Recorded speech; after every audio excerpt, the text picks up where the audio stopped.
Nag-ulam pala kami nung isang araw guys, itong pinakbet na sili at saka okra. Sinamahan na rin namin ng longganisa. Pero bago yan, maglakad muna tayo at mag-exercise. Alam nyo naman, kailangan natin ng healthy body.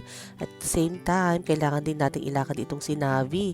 Dahil kung hindi natin siya ilalakad, naku maghapon yan guys na napaka-hyperactive. Mangungulit yan ng buong maghapon.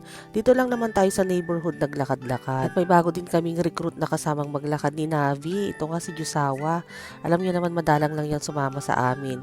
At pagdating na namin sa bahay guys, ayan inuna ko ng niluto yung longganisa. Ganyang luto ng longganisa ang gusto ko, yung medyo brown siya. Tapos yung okra inuna ko na rin, hinati ko lang siya sa dalawa. Tapos sinugasan ko na rin itong sili na green. Pinagsama ko lang sila guys sa kaldero yan. Tapos nilagyan ko na rin siya ng bawang, sibuyas, konting suka, tapos paminta at saka bagoong at tubig. Tansyahan na lang guys. Siyempre kung gusto nyo ng mas maalat, mas madaming bagoong. Ayan na, luto na siya. Tikman nga natin itong manamis-namis na longganisa. Naku, napaka-perfect ng combination nito guys. Kung nagsinangag sana, mas okay pa. Pero ito, yung kaning mainit na lang itong ginawa ko, hindi na ako nagsangag. Tapos meron din tayong mangga dito guys. Ang sarap! Nagkakamay talaga ako pag kumakain. Minsan naman, hindi naman lagi pala. Pagka, ganito ang ulam, yung pang Ilocano, ganyan, talagang gusto ko magkakamay ako. Hinugasan ko naman mabuti yung kamay ko, guys. Charot! Itong ulam na to, matagal siyang masira.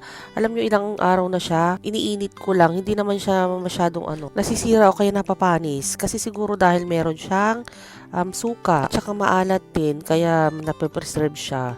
Oo, may pwede kayong mag-abasto nito guys. Pero sa totoo lang, pag ganito ang ulam namin, yung pinakbet na sili at saka okra, kahit 1 kilo ang lutuin namin guys. Hindi siya nagtatagal, mga 2 to 3 days lang ubos na namin.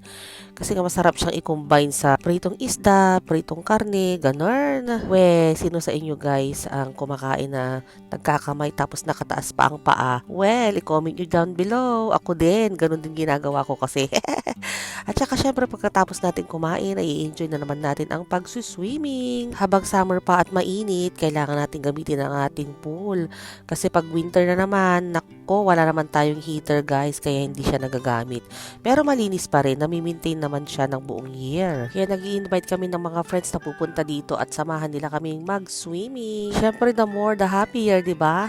Hanggang yan na lang muna ang aking mga kwento guys. Huwag niyong kakalimutang i-share ang ating video. Pag hindi pa kayo nakapag-follow sa akin, mag-follow na kayo.